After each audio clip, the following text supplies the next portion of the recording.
You ever see an opportunity and think, that's too good to be true?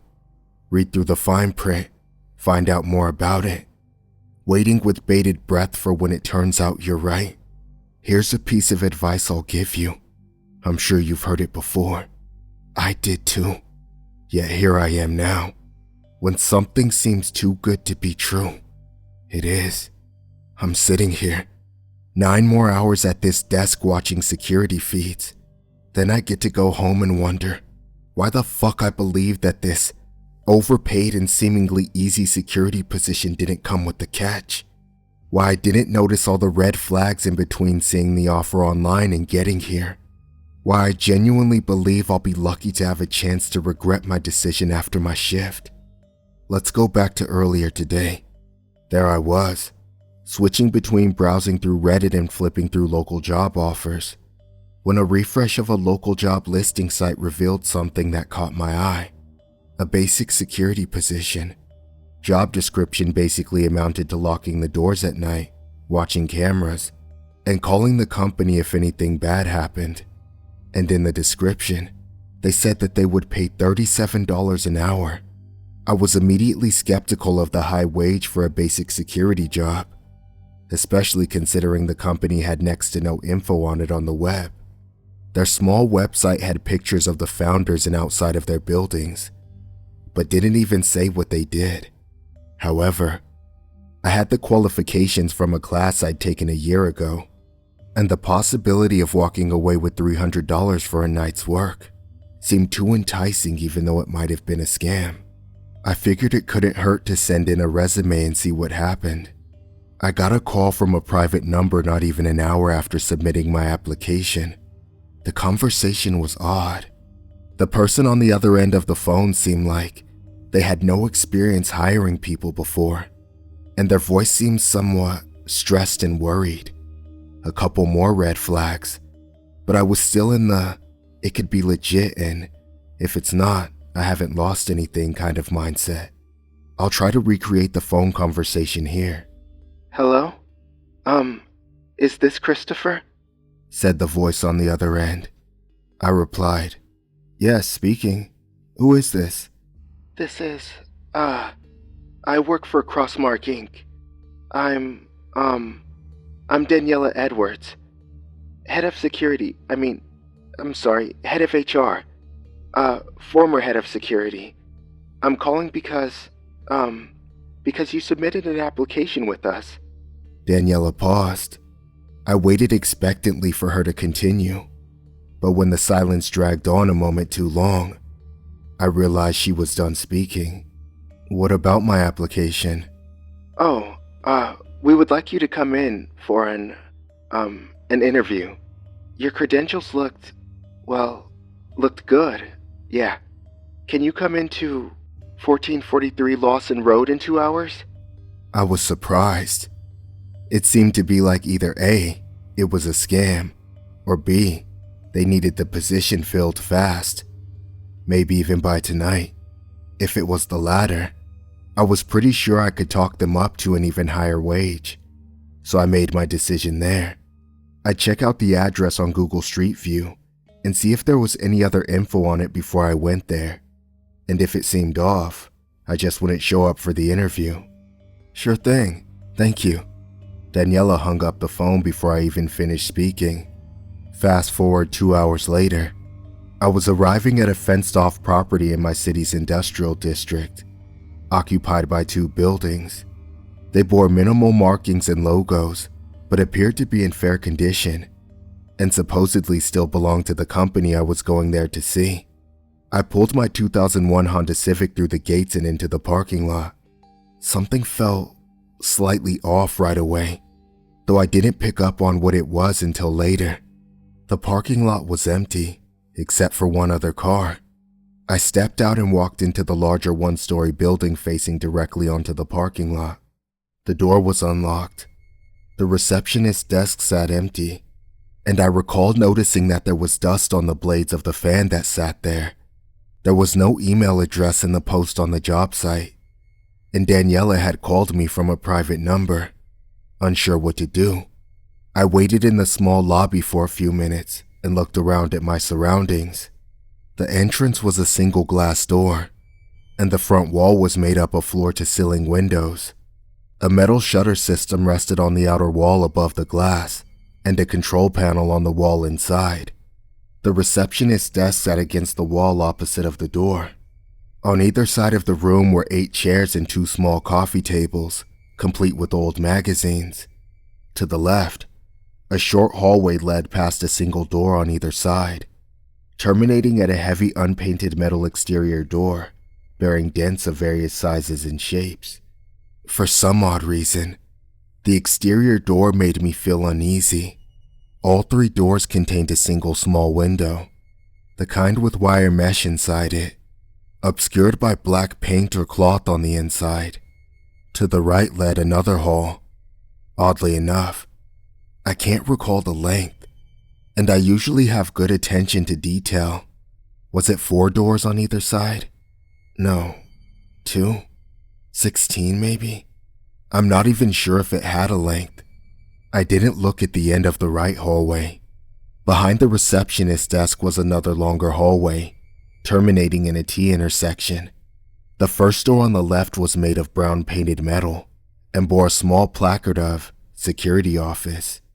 After waiting for a minute, a man rushed in through the front door.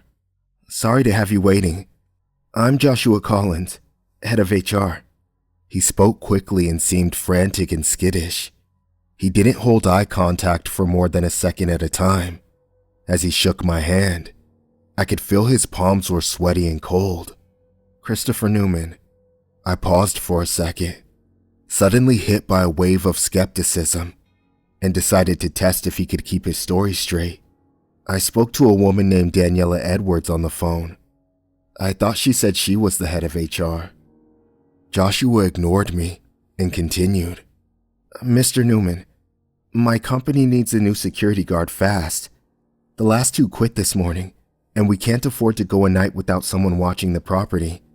We've tried to get you here as fast as possible because you'll need to be ready for work by sunset. We're in a rush, so we'll skip the usual process.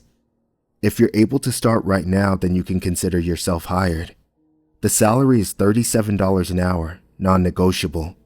Sign this NDA and you can start right now." I didn't like how pushy he was being, but it had showed that I was right.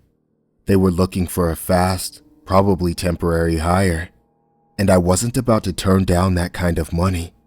I flipped through the NDA. It was pretty long, so I skipped most of it, but I know how these contracts are. Don't disclose company secrets, yada yada. I signed it and followed Joshua to the security office. The orientation was short and simple. "Here's your keychain. This one opens the security office door. This one opens most of the other offices. This one controls the shutter on the front windows. Here's your mag light. You can use this as a baton in a pinch, but you're better to lock yourself in the security office and call us if you see anything suspicious. All you have to do is sit in the office and watch the camera feeds. You don't need to patrol since you don't have a partner to watch the feeds when you're gone.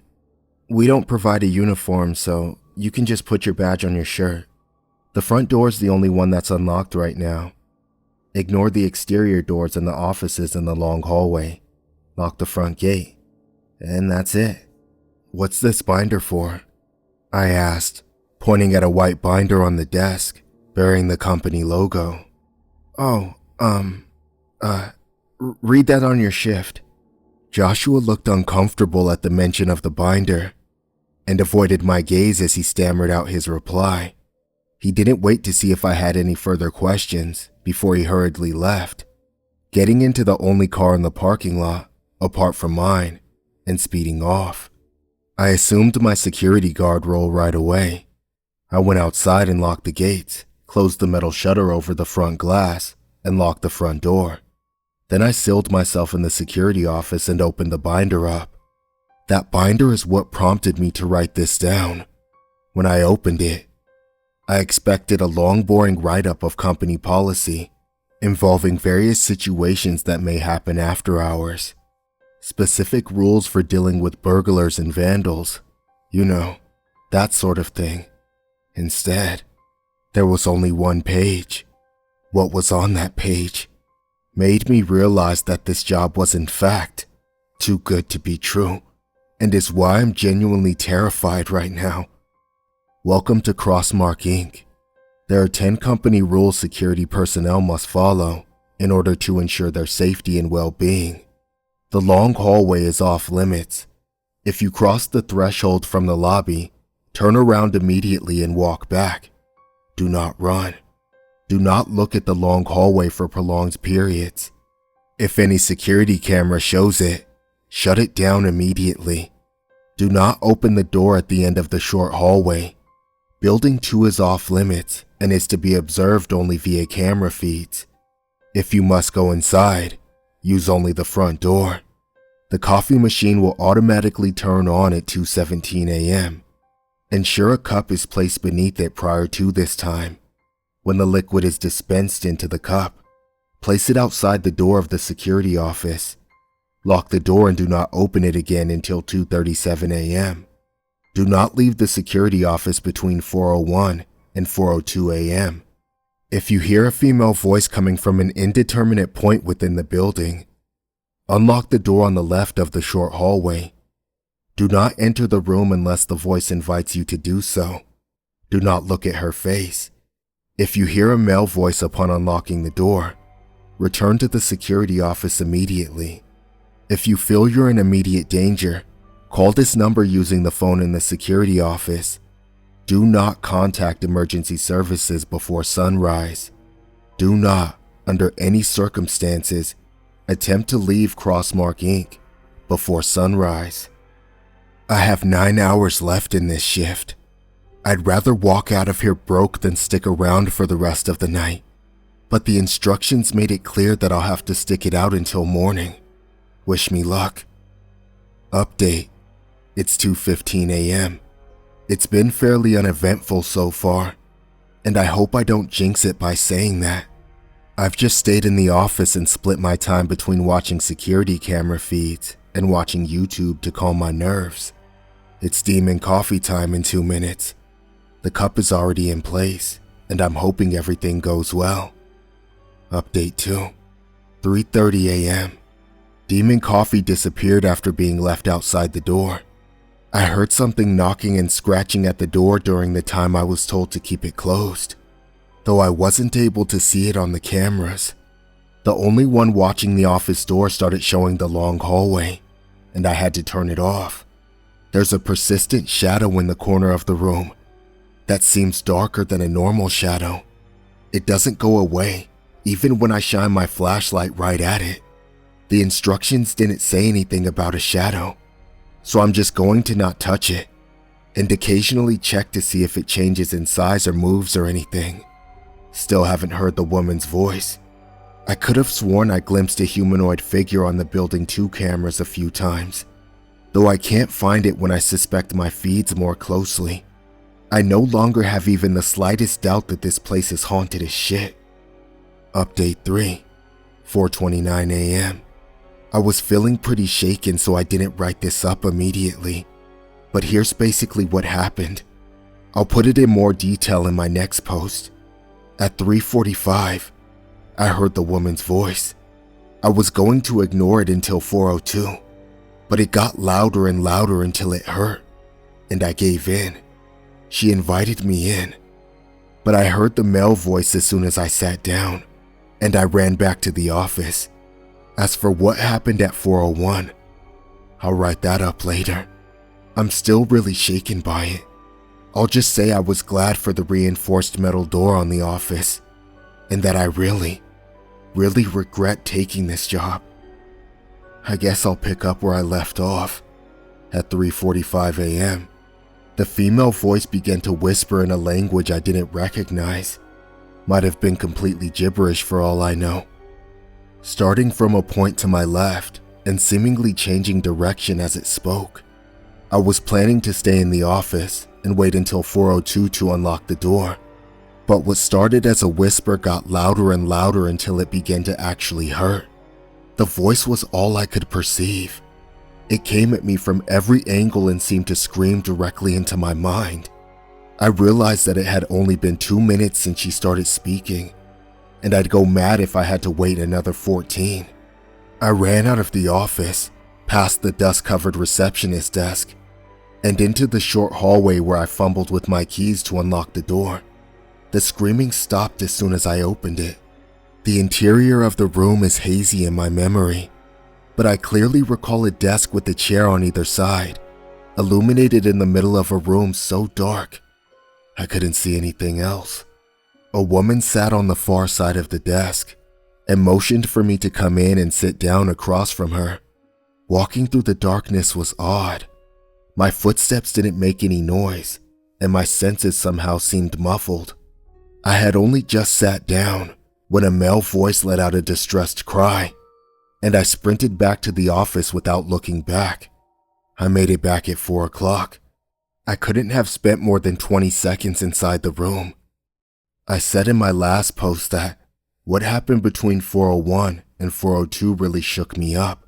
I promised I'd write it down here. Maybe getting it out loud would help me stop remembering that thing. When the clock struck 4:01, I heard a blood-curdling inhuman scream from the lobby. On the camera feed, I don't know what it was that I saw. Something inhuman. I know that. I can't recall its shape. Dark. A little bigger than a person. Seeing it then, and recalling it now, instills a horrible fear in me. So intense that I don't think I'll ever sleep again after seeing it. That thing, it sprinted out of the long hallway into the lobby. It ran to the exterior door at the end of the short hallway, beat at it for a few seconds with limbs that I could neither see nor hear, but was nonetheless sure it could kill me in an instant. It gave up on the door, and instead began sprinting back and forth in the hall outside the security office. All I could do was watch it run left and right on the cameras, listening to that horrible scream and the oddly arrhythmic thumping of its formless feet on the cheap linoleum tiles. As I watched it sprint, it suddenly looked at the camera. It had no eyes. I didn't see the rest of its face.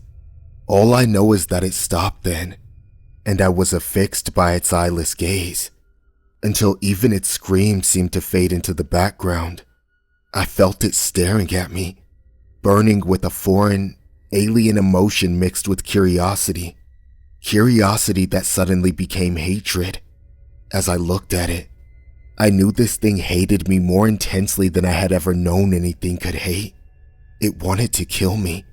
It would run forever through fire and hell in pursuit of me, would never stop until I died by its hands. I would never be free of its unending hatred. It would hunt me down until the day I died. It tore its face from the camera and lunged at the office door, and I had suddenly became aware that it had never stopped screaming.